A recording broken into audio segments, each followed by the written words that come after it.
Hello and welcome to Angry Andy Reviews, and the cat is here again in all her enthusiasm.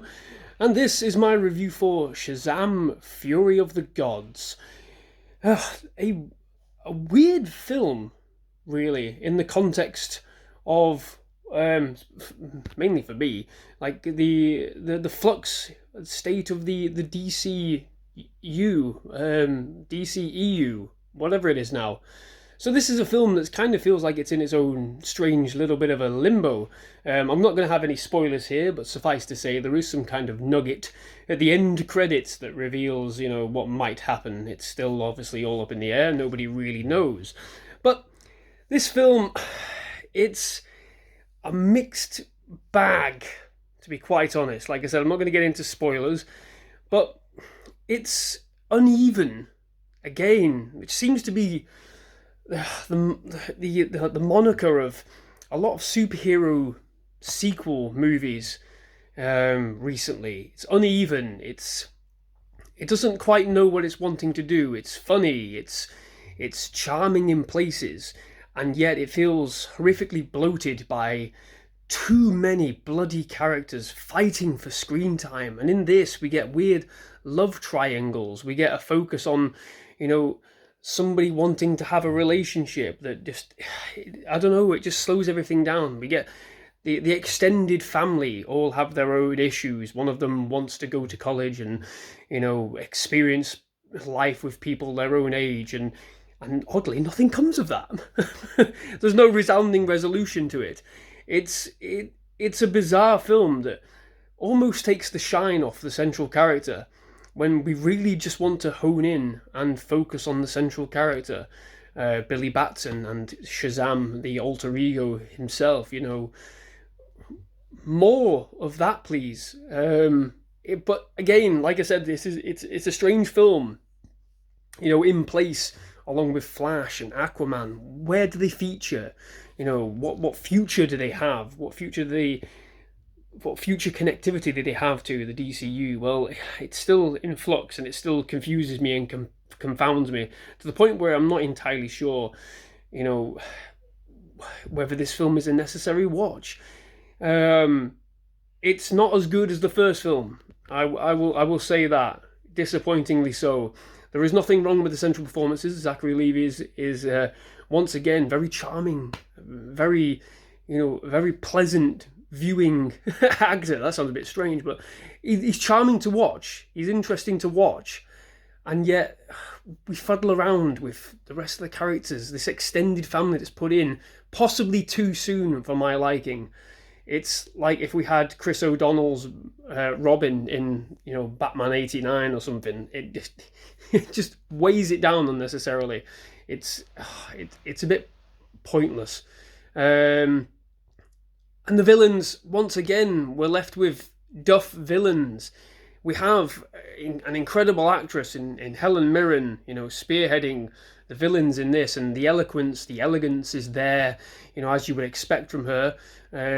She commands the screen, perfectly, as you would expect. But the motivations, the plot, just don't support the quality of actor on screen. And Lucy Liu, I mean, she may as well not be there at times. It's a bit wooden. It's a bit laden from her. It's a shame.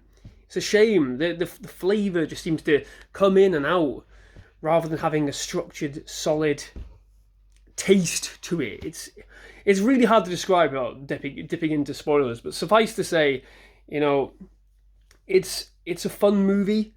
There's a lot of charm. It's possibly sponsored by Skittles. There is a really weird, bizarre Skittles sort of thing in it. Yeah, it's weird. It's strange, and unicorns as well. I don't really know. But yeah, it's a film where I'm left scratching my head. It's okay. It's fine. As a one-off, yeah, okay, but it's a sequel to a film that, is it going anywhere beyond this? I don't know. I really don't know, and that's what weighs on me as a viewer. Um, yeah, it's just bizarre, and I don't really know what else to say without getting into spoilers. It looks okay. The effects, though, once again, as with the villains, it just falls into a CGI mess once again. I don't know. I really don't know. The dragon, awful. Just awful. Doesn't look very good. Didn't feel any weight or impact behind it. And quite frankly, the plot virtually escaped me at times. Um, it's okay. It's an okay film. And for that reason, I'm sort of on the seesaw of this. I'm sat in the middle for some reason. I don't know why I'm there. You know, there's nobody else on it. I'm just sat in the middle, and I'm like, oh, okay. What do we do here? Where do we go from here? So yeah, it's strange. It's a strange film, and I don't think I liked it. um, and considering like how enjoyable the first one was, you know, how sort of playful, and we still have that playfulness here, but it doesn't mean anything. A lot of the plot, the side plots, just fade to nothing without any thought process going into it. And I wonder if that's a byproduct of, you know, what's to come. Um, Everybody's mentioned in this film apart from Superman, really. I think I didn't hear any mention of Superman, which is strange because considering like in the first film how revered he is to Billy Batson, how he idolizes him, how he sees him as this, you know, this figure to aspire to, and it's gone. It's gone. And I was really sort of questioning whether not seeing Black Adam coming into this film would have any impact whatsoever. Turns out no. There's no there's no mention. Again, as far as I'm aware, I zoned out quite a few times, which again just befuddles me because it's Black Adam is the central, you know, the opposite of Shazam. It doesn't make any sense. I'm confused. DC, you've done nothing but confuse me for years, and you know, good lord, moving forward, I hope there is some kind of stability. There is some sort of hardened thought process, but for this film, it's up and down. It's up and down. It's at times funny. It's at times pointless. But there we go. Yeah, just a bit of a mess of a film. If you did enjoy the first one, right, you know, I'd say go and watch it. But if you're expecting anything, you know, resoundingly triumphant or, you know, forward thinking, this isn't it. This isn't it.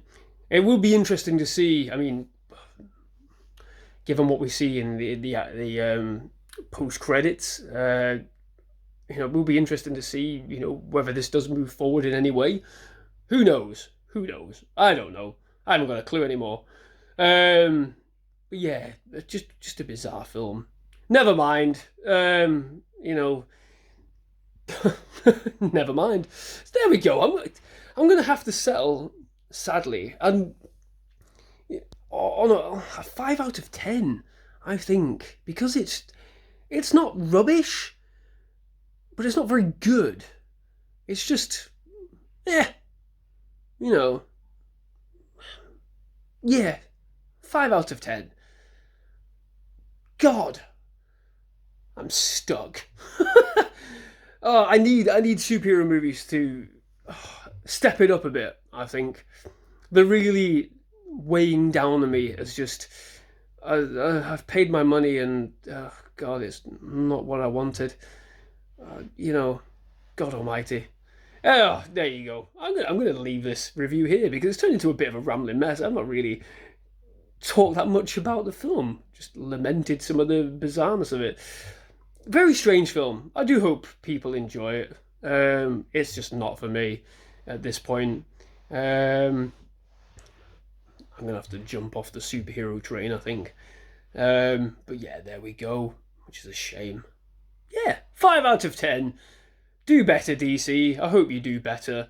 I really do hope this move forward, you know, brings some, you know, solid quality going forward. But yeah, it's just 5 out of 10, and yeah, all right. Cheers. See you later. Thanks very much for watching. If you enjoyed this rambling review of Shazam Fury of the Gods, sponsored by Skittles, please do like and subscribe to the channel. And yeah, thank you very much for watching. Bye bye.